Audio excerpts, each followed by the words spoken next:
Planning Commission's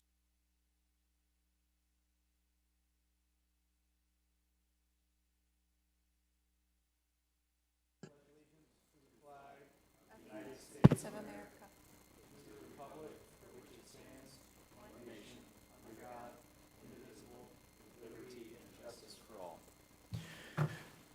Secretary, please call the roll. Morielli, Denham, Here. Kendrick, Hillis, Seitz, Here. Fredrickson, Here. Dieger, Here. Ong, O'Day, Here. Kendall, Hayes. Here. Thank you. We have a quorum. This is a public comment section, a time in our meeting where members of the public can speak regarding city business that this Planning Commission has jurisdiction or authority to take action on, which is not listed on the agenda for public hearing. Each person wishing to speak during public comment must personally sign up prior to the opening of the commission meeting and shall provide their name to bring before the commission. No person shall be allowed to speak who did not personally sign up and request the opportunity to speak. No question shall be asked of a commission member except through and with the permission of the chairperson or presiding officer. We ask that you're mindful of everyone's time and refrain from making comments that are repetitive and keep your comments to 5 minutes or less. For any meeting where 10 or more speakers sign up to speak, the time shall be reduced to a 3-minute limit. Secretary, do we have any speakers? No signatures. With that, we'll move on to the public hearing section. The first item on the public hearing is a request for a final plan development for the property known as the Branson Meadows TIF, Branson, Missouri 65616. Can I get a motion to bring this item to the floor? Motion. Do I have a second? Second. We'll now open the public hearing for this item. Would staff like to provide information on the item? Yes, thank you, Chairperson Seitz. Commissioners, thank you for your time this evening. This information has been brought before you. You will see a lot of the repetitive language here, but I will do a quick run through just to bring us all back and refresh us. This is the Branson Meadows TIF final plan development. And we have the applicant Todd Chandler from Great River, David Lundstrom of Great River, Lindsay Eisenstout of Russell Construction, and Grant Wilkins of Philcrest Properties. The request is for a final plan development. Its intent is to provide a mixed-use development consisting of commercial uses, educational, cultural, historical use, indoor and outdoor recreational uses, hotel and resort, hotel uses, nightly rental cabins, multifamily residential uses, and employment housing. It is currently zoned mixed use, community commercial, and planned development. The Planning Commission previously, you guys conducted a public hearing for the preliminary plan development on May 5th and unanimously recommended approval through resolution number PD 2602. The Board of Aldermen subsequently conducted a public hearing and unanimously approved the preliminary plan development by ordinance number 2026-0038 following a double read on May 12th, 2026. So this is section 9448. The section's intended to encourage flexible development patterns that are not specifically provided for in this chapter. This plan development does meet the eligibility criteria outlined in 9448. We did meet our legal advertisements in the Saturday edition on May 23rd, 2026 of the Branson Tri-Lake News. This is 11 parcels, approximately 71.54 acres. Orthometric views from the north and the east, south and the west. This is the current zoning and the proposed zoning. Here's the aerial with the utilities. It's showing our sewer mains in green and the water mains are in the blue. The community plan of 2030, the future land use map designates this area as community commercial and employment. Staff did review the submitted final plan development and associated land use regulations and finds the proposal remains consistent with the previously approved preliminary plan development. Staff did not identify any substantial changes in the land use, circulation, development intensity, phasing framework, or overall development configuration that would materially alter the approved preliminary plan development. Staff is recommending approval of this application with the conditions that were placed on the preliminary development. So this is not new. This is the same conditions that were approved with the preliminary development. And with that, staff recommends approval, and we are here to answer any questions you might have. Are there any questions? Seeing none, would the applicant like to speak on this item?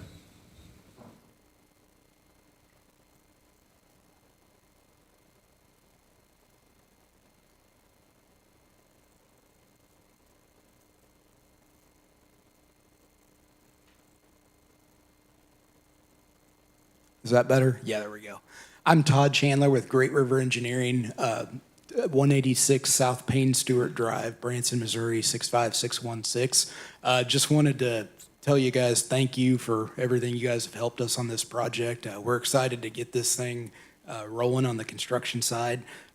Amanda, thank you to your staff too. You guys have been really good and accommodating to our schedule. And just, actually we're going to be getting this done before we actually anticipated. So by having this special meeting tonight, it's been really, really good to see from the development standpoint. So, and I know if Grant was here, that the developer himself, he would thank you as well. So thank you very much. And with that, I can answer any questions you guys have. Thank you. Are there any questions? Seeing none, thank you for coming tonight. Thank you for your comments. All right. Do any of the commissioners have any other comments or questions at this time? Seeing none, now is an opportunity for public comment on this request. Do we have any comments from the public? Seeing none, I will close the public hearing.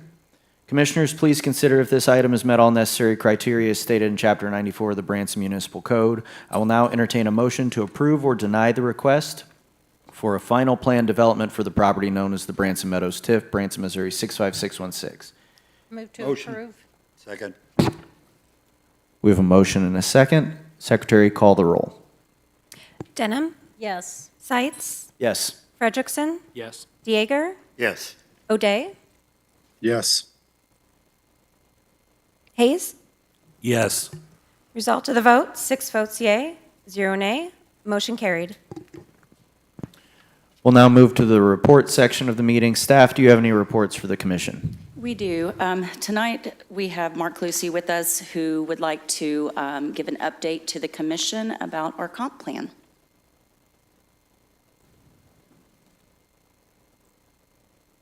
Good evening, Chairman Seitz, gentlemen of the board, Madam Denham. We thank you for having the opportunity to let me speak to you tonight. I'm happy to be here because it's been a little while since I had an opportunity to address the board. And the reason I wanted to speak to you tonight is the opportunity to update you on the status of the update to the comprehensive plan. I'm just going to get the PowerPoint going. As many of you know, what a comprehensive plan is, some might actually be thinking, what is formally a comprehensive plan? What a comprehensive plan is a formal land use guide. It's a strategy guide to start thinking about how to lay out a vision for the future development of a community. It serves as the blueprint to the community's leaders, residents, and developers, as well as other stakeholders, to make informed decisions that align with the community's values, goals, and needs. It is our intent to update and ultimately replace the city's existing plan, which is considered the Branson Community Plan 2030, which you can see on the screen. Now, although many of these sections of the old plan need to be replaced and updated, there is a key statement as the plan starts to read. It starts simply by saying, Branson is a special place. I couldn't agree with that more, but we need to pause and think about what makes Branson special. How do we preserve it as being a special place that people want to live, visit, play, raise their families, invest, start their business? So this is the opportunity to start thinking about how to keep and maintain Branson as that special place. So what I'm going to like to do this evening is talk about where we've been. This plan actually update got kicked off at the end of 2014, or 2024, excuse me, whenever the Board of Aldermen authorized the city administrator to form a comprehensive planning committee, which initiated the update to the comprehensive plan. Many, many things have been done since that time, and I'm going to try and give you a quick overview of them. As you can see, a quick snapshot on the screen, there's many reports and updates and summaries that have been done on various different pieces, such as, survey, public meetings, comprehensive planning committee meetings, stakeholder group meetings, et cetera. You can all find that on bransonmo.gov/plan. Scroll down to the bottom and hit the document center, and you can find all these reports that you see. But I'd actually like to touch and highlight some key pieces of that. So you can actually divide the entirety of the plan update into 2 phases, which you can see on the screen as 5 different steps.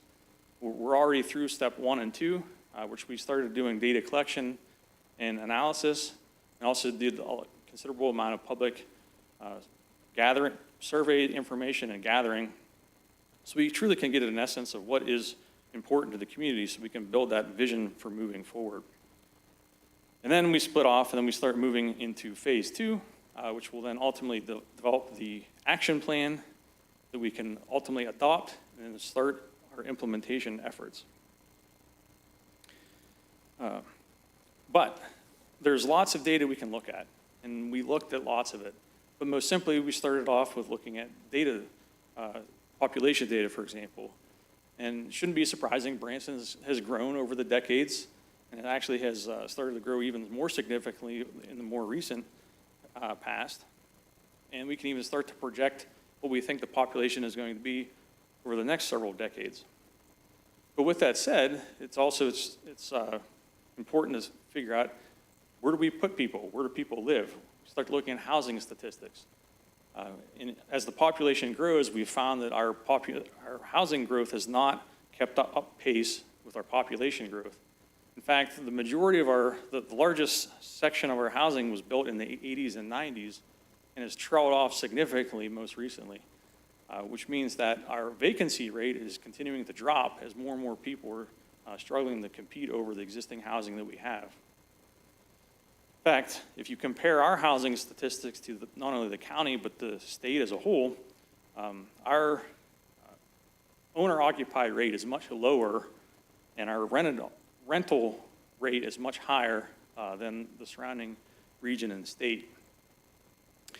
And you can see that also in the breakdown of where people are living. You can see almost an identical statistic as to the amount of people living either in a detached single-family home or in a 10-person or more apartment complex.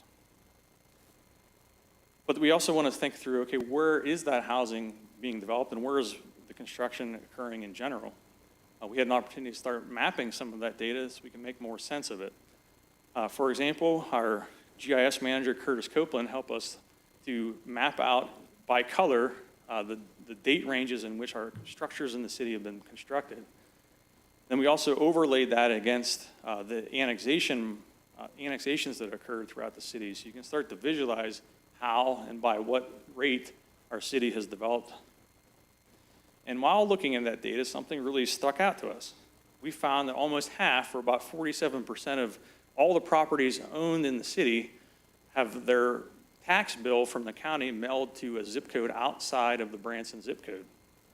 And as you can see in the map on the right, although there's a very large concentration of those tax bills mailed to the southwest Missouri area, a lot surrounding the Springfield area, you can see on the map on the top of the exhibit, there are people that own property throughout the entirety of the country, the whole way from California to Florida.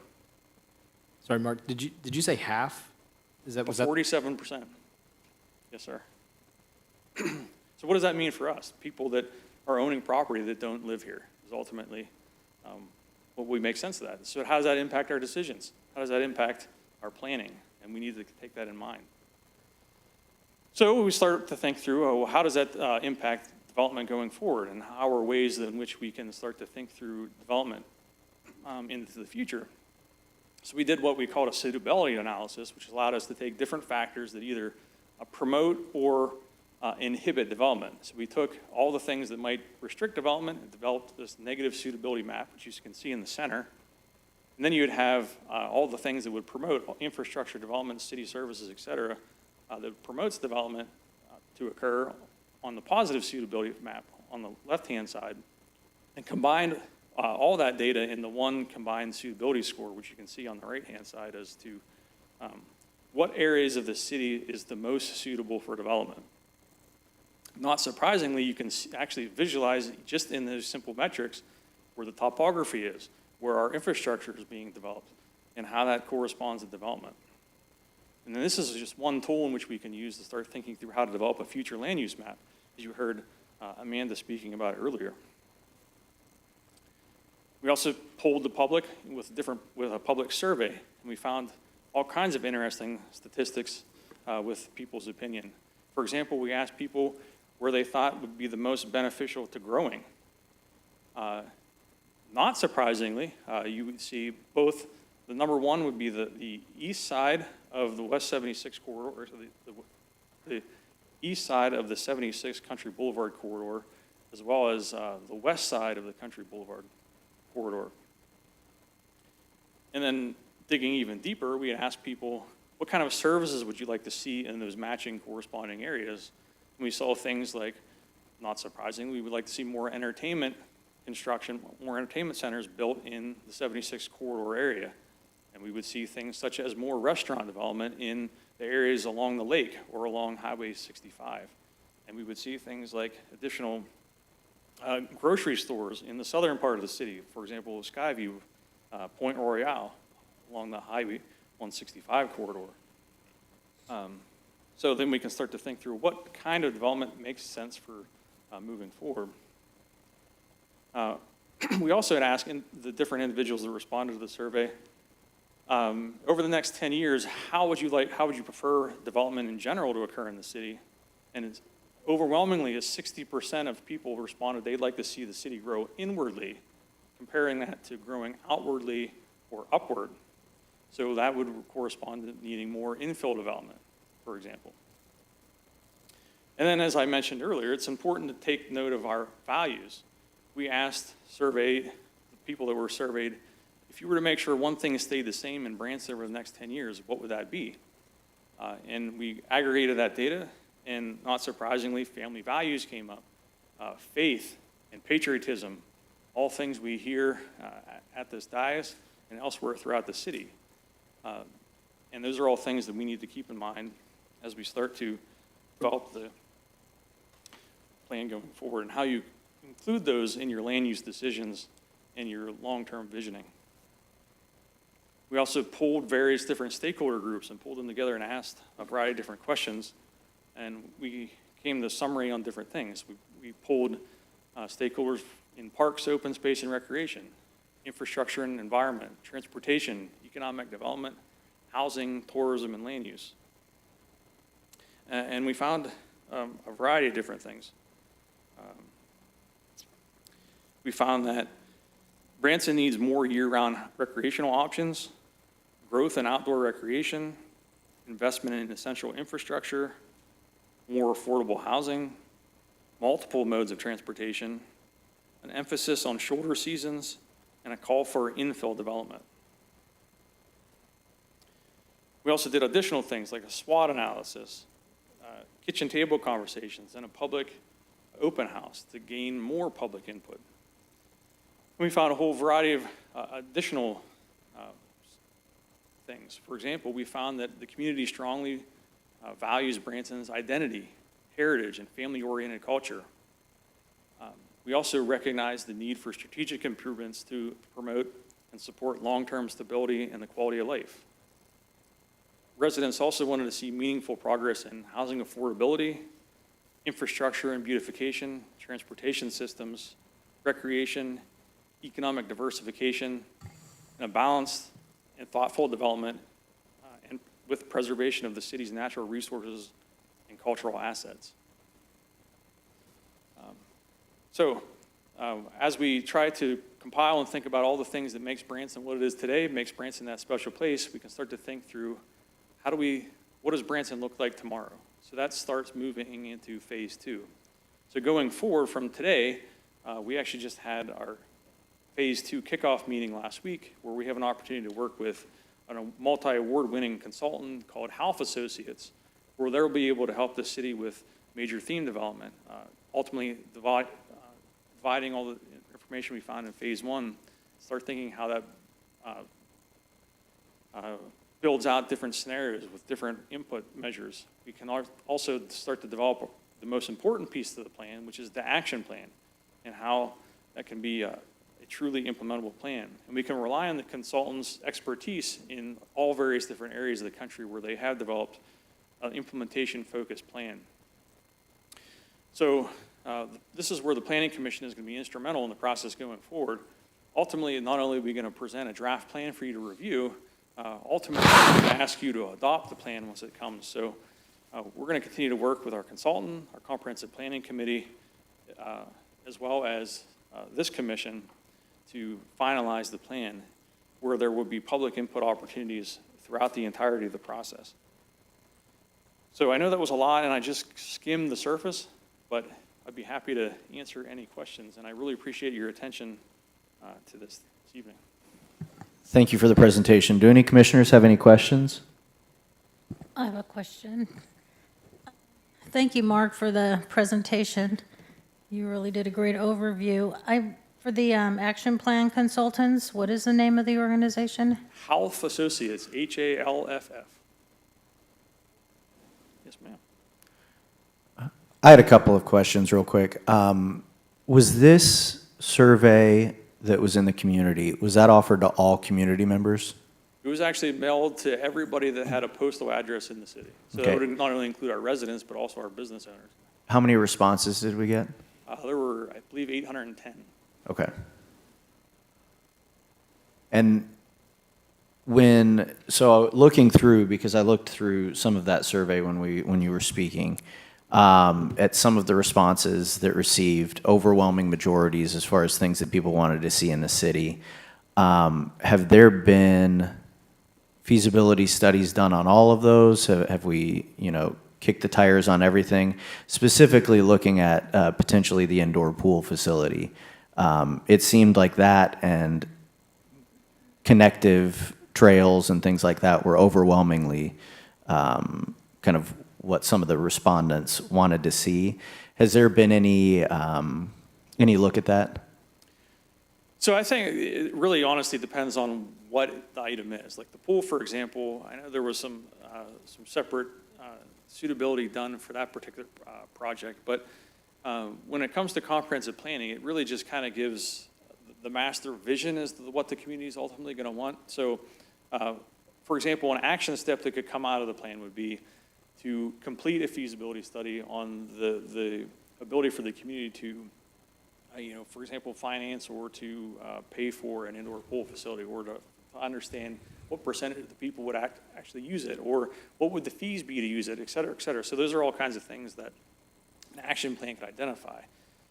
One thing that's very important to me, is very important to city staff, is that we don't necessarily want to have just a generic plan that says we would like to have additional recreational opportunities. We would like to see those kinds of things. For example, like we would like to see additional analysis done on whether or not specific things like the pool would be something feasible for the city, and then actually assign like who would help work on that. So there might be some key stakeholders. Like, for example, I know that the chamber has been looking at indoor recreational facilities, not just as the pool, but other things. So you would want to potentially partner with certain individuals or organizations to help you with that. We can't do everything ourselves, so it's important to partner.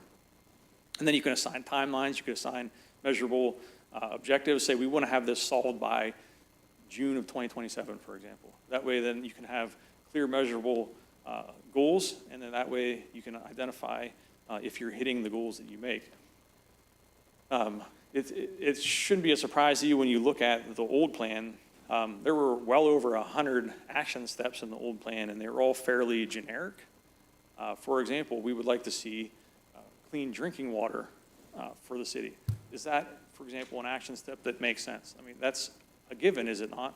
So maybe you would want to reach a more specific kind of a goal. So to your point, there can be many things, whether it was found in the survey, whether it was found in a stakeholder meeting, et cetera, that can be fleshed out even further by the consultant. And why it's beneficial to have a consultant on board to help us with this is they can say, well, we worked in, for example, Arkadelphia And Arkadelphia looked at this study, and this is what they found. So you might be able to utilize what other communities have found out. Whereas, we might not have known that because this is a consultant that has already worked in that community and discovered that. So I know it was a long answer, but it's just kind of, it's fundamental to understand that the action plan is specifically designed to be much more specific, so that could be a specific action step in the future plan, to look at a feasibility study for that. But when it makes sense, like for example, I mentioned housing, we're most certainly going to dig deeper into housing and what the housing needs are for the community and what that looks like, and take that to future community meetings and start to look at identifying priorities, and so people in the community can identify apples to apples, comparing what's important to them when you look at everything in cumulative form. Sure. Appreciate that answer. Thank you so much. Do any commissioners have any other questions? Commissioner Frederickson. Mark, thank you again. Just as everyone said so far, I'm a huge proponent if we're not looking ahead, right? We're going backwards. So appreciate that the city is taking that step. I know that's where everybody wants to go. So I suppose one question is just kind of going off of what Commissioner Chair Sides said, I should say.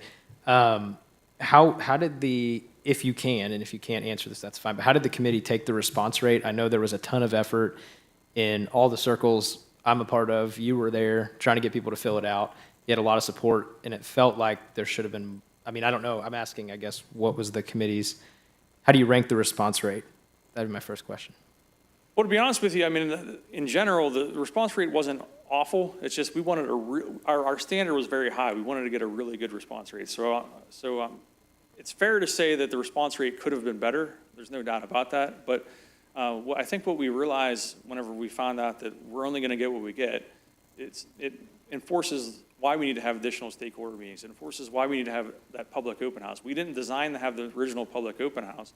We're going to have additional public forums where we're going to have the ability for people to come in and look at very specific pieces of the plan. We can do micro surveys going forward. There's all kinds of things we can look at where we can still garner public input without necessarily having to only rely on that sample size of the community. Okay, thank you. I think just the thought is, hey, we're basing a lot of our future off of what feels like a little bit of a snapshot, right? And maybe not everybody, but again, I think everyone had the opportunity to do it. I'm not questioning the city's efforts on getting it in front of folks. I tried my best to get people to do it. At the end of the day, you're only, as you said, you're only going to get what you can get. So I think there's a large challenge ahead of you to try to figure out what you put forward on such a small sample size. And I appreciate the other statistics that are coming into this, not just the survey. Really good presentation. Thanks for all the meat, and yeah, it was really good. Thank you. Any other questions or comments? Seeing none, thank you very much for the presentation. Thank you so much. The next item on the agenda will be adjournment. Our next meeting is scheduled for Tuesday, July 7th at 6 p.m. in the council chambers. I will now entertain a motion to adjourn the June 8th, 2026 Planning Commission special meeting. Move to adjourn. Do I have a second? Second. Secretary, please call the vote. Denham, Yes. Seitz, Yes. Frederickson, Yes. Dieger, Yes. Hayes, Yes. and O'Day. Yes. Okay. Result of the vote, 6 votes yea, 0 nay. Motion carried at 6:39 p.m. Meeting adjourned. Thank you for your time.